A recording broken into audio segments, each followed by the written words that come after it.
Fala comigo, meu amigo, fala comigo, minha amiga, tudo certinho contigo? Muito prazer, professor Felipe Fazolino na área, Plano de História no ar mais uma vez e aqui nesse vídeo para a playlist Alô Enem. Alô Enem, tem alguém aí do Enem que tá fazendo? Se tiver, grita eu aqui nos comentários, porque se você tá fazendo isso, é sinal de que você tá dando o passo certo, que é começar a estudar os conteúdos de história para esse ano, justamente por esses conceitos básicos aqui da história. Então, ó, galera, tempo. Hoje o assunto é tempo e história. Mas se você quiser assistir os outros assuntos sobre o que é história, patrimônio, memória, você pode assistir outra aula que olha aqui, ó, tá aqui em algum lugar a dica, porque também tem aula disso no canal. Também tem aula de pré-história. Então vem comigo, porque eu vou começar agora. Como eu já comecei aqui, tu viu que o tempo é relativo. Sim, e por que o tempo é um conceito tão importante para a história? O historiador, segundo Mark Bloch, ele lida com a história do homem através do tempo. Ou seja, o tempo e aquilo que se percebe como que é tempo é fundamental para tu estudar e entender cada vez melhor a história. Sim, o tempo ele é relativo. Nós sentimos o tempo passar de maneiras diferentes dependendo do que a gente está fazendo. Por exemplo, ou você discorda que às vezes você tem a sensação de que o tempo está mais rápido, às vezes o tempo está mais devagar. Você também tem que botar no teu coração que cada povo, cada cultura ao longo do tempo, ao longo da história, percebia, sentia e utilizava o tempo de maneira completamente diferente. Vou te dar um outro exemplo. Antigamente, antes da era industrial, o tempo da natureza era aquilo que regia as pessoas. Sim, eu acordava quando? Quando o sol nascia. Eu começava a jantar e a dormir quando? Quando o sol caía. Gente, esse é o tempo da natureza. E agora? Agora, nós dessa era industrial, nós temos hora para tudo. Nós temos hora para acordar, hora para comer, hora para lanchar, hora para passear, hora para trabalhar, para estudar, para se divertir, tudo com base no tempo do relógio, diferente do tempo da natureza. Então, esses são apenas alguns exemplos para te mostrar como sim, como dizia Albert Einstein, o tempo é relativo. E é tão relativo que eu trouxe aqui alguns exemplos de como que algumas civilizações utilizaram do tempo, esquematizaram o tempo em calendários. O calendário ele é algo fundamental e sempre, desde antes de Cristo, eles foram construídos em diferentes culturas em todos os continentes. Eu trouxe alguns exemplos aqui básicos, muito comuns, como o calendário cristão gregoriano, criado em 1582 a partir da ordem do Papa Gregório.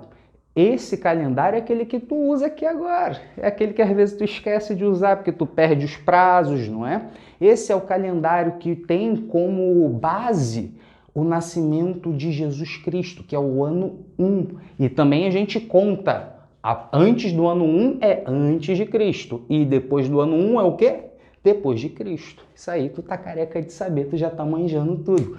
Já o calendário muçulmano, que é muito comum no mundo árabe, ele usa como primeiro ano do calendário a Hégira, quando Mohammed, ou Maomé, para quem for mais íntimo, sai de Meca em caminho a Medina, e esse é o ponto inicial desse calendário.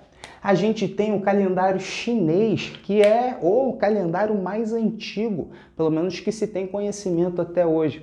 Ele é interessante porque ele é um calendário lunisolar, ou seja, todos eles aqui, tá, gente, se baseiam ou na Lua ou no Sol e na Lua para estabelecer os ciclos dos dias, da quantidade de dias do ano, dos meses. Tudo isso usa a observação dos astros. E esse calendário é lunisolar, ele é um pouco menos exato, mas ele tem uma importância cultural muito legal para os chineses, porque a China atualmente usa o calendário cristão, gregoriano, mas para datas comemorativas, inclusive o famoso Ano Novo Chinês, esse calendário aqui é utilizado. E o calendário romano, que tem como primeiro ano do calendário a data de fundação de Roma. Foi funcionando até a criação desse calendário gregoriano, tá? Mas agora, Sobre tempo também, o historiador ele tem que ter cuidado, e você, à hora de estudar a história, você tem que ter noção de que o tempo ele é diferente para a história, para os historiadores. Nós, historiadores, tendemos a dar mais destaque para aquilo que nós chamamos de tempo histórico. É um tempo onde fenômenos sociais, culturais, eles permanecem mesmo não respeitando rupturas cronológicas. Tempo histórico, tempo cronológico, tempo das semanas, dos calendários, das horas, dos anos. Tempo histórico é o tempo dos fenômenos sociais, características que perduram. Vou te dar um exemplo prático. Se liga só, agora tu vai se ligar na diferença de tempo histórico para tempo cronológico. Aqui, a Idade Média, teoricamente, acaba quando? 1453. Todas as características da Idade Média na Europa deixaram de existir de um ano para o outro? Todas, assim, 100%? Não. Por quê? Porque as coisas, os fenômenos culturais, sociais, eles não desaparecem só porque tem um ano sendo alterado no calendário. Então o tempo é relativo e nós historiadores trabalhamos muito com o tempo histórico. Às vezes vocês se confundem com algumas coisas de história porque dão uma importância maior para o tempo cronológico. Falando sobre tempo, essa cronologia aqui que eu fiz a linha, ela é uma cronologia eurocêntrica. Sim, a nossa história é uma história eurocêntrica. Tanto que os historiadores que estabeleceram essa linha cronológica, que é para facilitar, melhorar o entendimento e análise, o estudo das coisas, usou como uma percepção, uma característica que é não valorizar as sociedades que não tinham escrita. Os historiadores do século XIX falaram, pô, história mesmo, irmão. História mesmo é só aquilo de quem tem sociedade, quem tem coisa escrita. Não tem coisa escrita, está fora de história. Ah, como é que é o nome desse período então? Se está fora da história, antes da história, então pré-história. Chama de pré-história. Esse que é o período mais longo de toda a humanidade, porque vai de 5 milhões de anos até 4 mil anos antes de Cristo, quando vem a invenção da escrita. Tendo a invenção da escrita, entramos na Idade Antiga, que acaba no ano de 476 depois de Cristo, com a queda do Império Romano. Olha, o marco cronológico desses períodos da história da humanidade está sendo utilizado a queda do Império Romano, que fica onde? Relembro? Não, fica na Europa. Acaba o Império Romano, começa a Idade Média, que vai, como eu já disse, até 1453, que é a ocupação dos turco-otomanos no Império Bizantino. Tá, beleza, a atual Turquia é ali naquela região de influência da Europa também. Acaba esse período. Começa a Idade Moderna, que tem fim em 1789. O que aconteceu em 1789? A Revolução Francesa. A Revolução Francesa fica onde, gente? Em Marte? Na França, Europa. Para quem não estava sabendo, a França é na Europa, tá? Na Europa. Por que eu estou falando disso?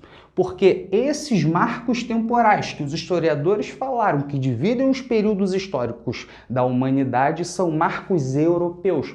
Logo, essa periodização aqui, apesar de ser útil, apesar de ser tradicional, ela é eurocêntrica.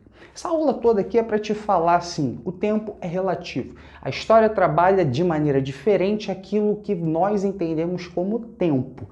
E eu fecho esse vídeo, dá aquela curtida, segue lá no Instagram, deixa um comentário, fala aí, tô no Enem, meu filho, tô no Enem, minha filha. Segue e assista mais aulas do Planos de História. Porque se tu ficou até aqui, né, então é sinal de que você achou que eu mereço o seu play mais vezes. Fui, beijo no teu coração, valeu!